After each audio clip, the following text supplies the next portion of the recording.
how the hell am I supposed to manage a relationship? I got no experience with it. I'm so used to bailing out early because of the first or second real obstacle because we fought for a month. And now I'm like, yo, nah, this is not going to work out. I'm not about to waste my time. Now I bounce. Well, then what you think's going to happen? There's obstacles in every single relationship. Whoever's telling these people, hey, there's no such thing. You don't have to deal with struggle love. Listen, struggle love and toxic is way different because every love has struggle. Every story has struggle. Every relationship has struggle. You're going to fall out of love. You're going to fall back into love if you can power through it. But nobody has the discipline to actually keep going forward. That's why everybody has short-term relationships, myself included. But the issue with that is a lot of people don't know when to bow out because think about it. Think how many people you know in relationships that stayed and should not have stayed. That's one of the tips for dating with purpose, actually. The last one says know when to walk away. Because some people don't, and some people, right, like Rico says, try to see it through. Let me ask y'all a question, because this is the thing. I don't like people trying to judge or not. I don't like people trying to project their potential situation off of other people's traumas. Amanda, how many relationships did you stay in when you know you shouldn't have for a long period of time? And I'm gonna give it at least a year or 2 years you stayed where you knew you should have left. Hold on. How long was your longest relationship? 3 years. So your longest relationship was 3 years. You're 25, okay? So at what point did you know you were supposed to leave? Didn't know. So you got into it. Yeah. That was just foolish from the beginning. But she literally proves the point. Like some people don't know when to say no. No.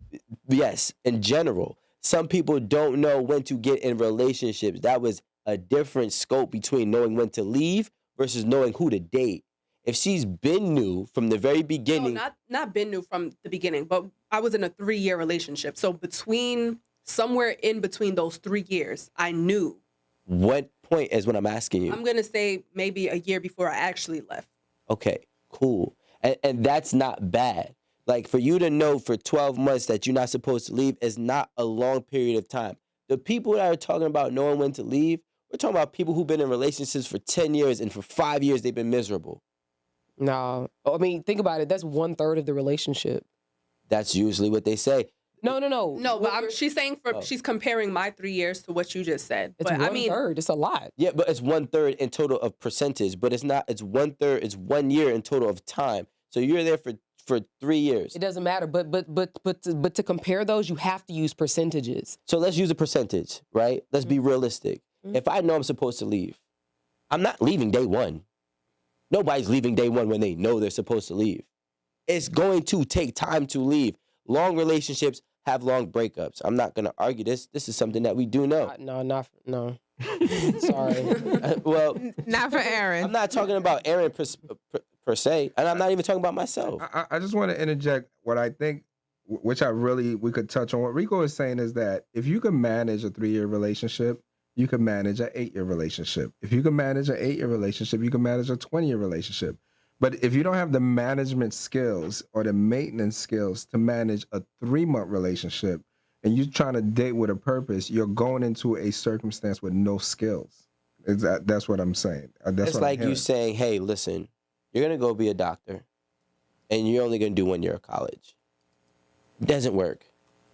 You need to go through the prerequisites of every relationship. But what they're asking you, Rico, is that there's a lot of bad relationships. I'm talking about the ones she's like, yo, why are you still in this relationship? It's like, yo, it's been 6 years, 4 years, 5 years. And I'm not even talking about abuse. I'm just talking about just don't work. Disappointments. It doesn't work. Valentine, y'all ain't around. I'm gonna see you tomorrow. Y'all don't be fucking asking me questions. But you're still in it. Yeah. Right? I think there's less because you're a fighter, you want to fight for it. And what they're asking you is what's the difference? Well, here's the difference. I personally believe, and we don't really have a study on this, long-term relationships, and I'm going to give 5 years plus, right? Typically have more pros than they have cons. That's why they're in that relationship. That's why they're fighting for that relationship. Are there exceptions to the rule? Yes. I think the only time where people need to really know to walk away is when you're the only one fighting for that relationship. Now, if you are both fighting for this relationship, you are probably in a relationship you should be in. And realistically, you have to figure out a way to get over this hurdle. You have to figure out to get over this obstacle. But what happens is then we have other people who sit and say, you don't need to deal with that. You deserve better. You're wasting your time. And you know what? You don't want to end up single at 35.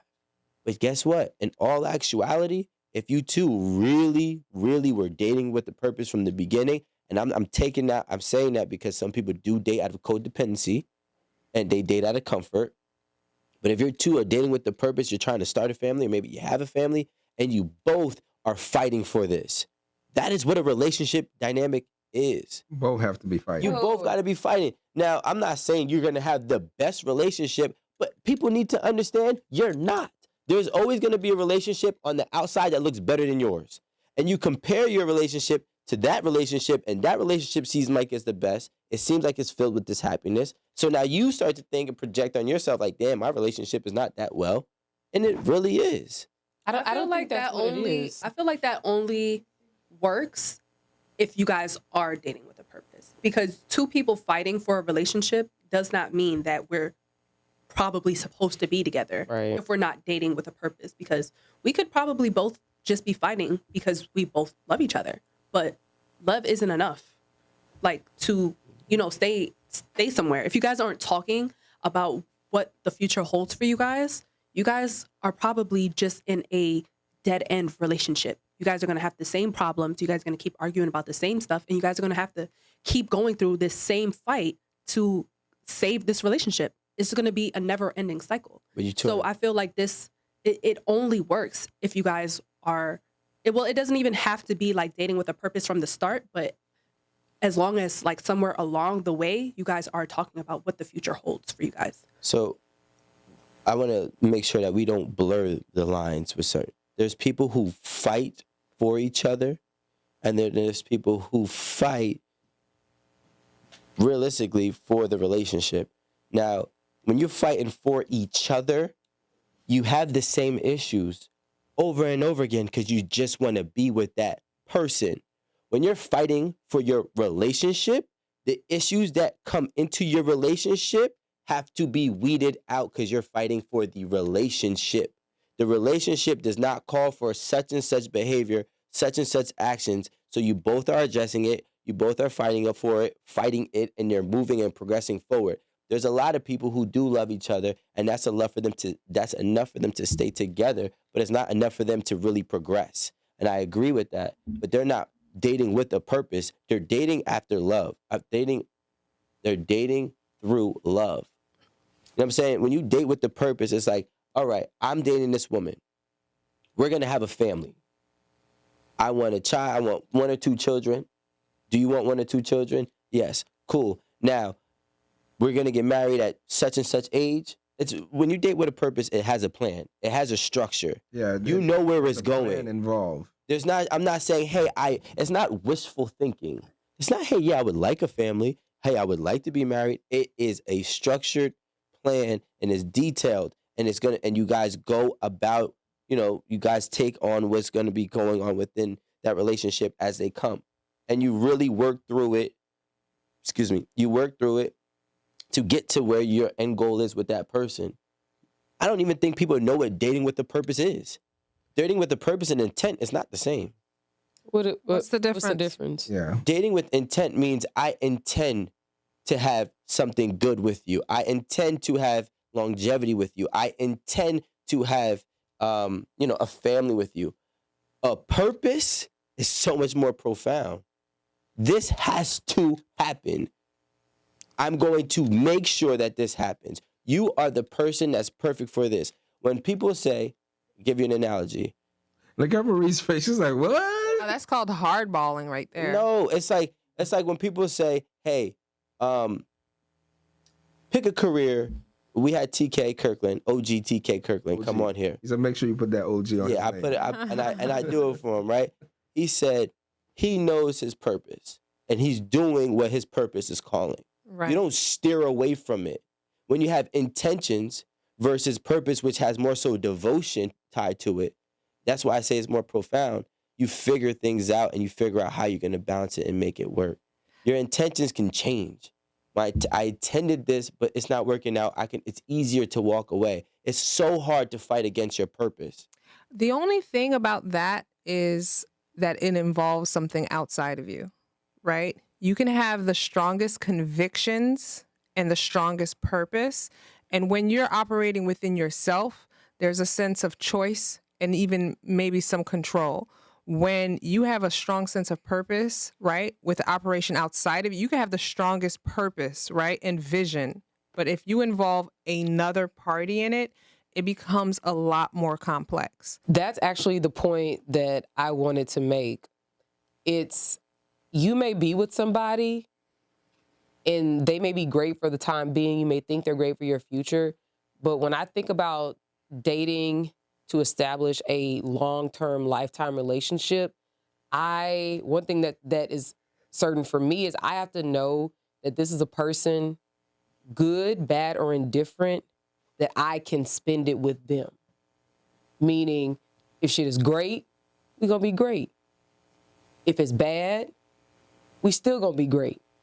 Like, there's not many people who you know who you can go through hard times with. And I think, and again, this is personally for me, when I sort of turn that light switch on in my mind about dating with a purpose, it really had to be that somebody that I enjoyed, somebody that I could be around, somebody just who didn't get on my fucking nerves sometimes. You know, sometimes you really like somebody, but they get on your nerves. Oh, no.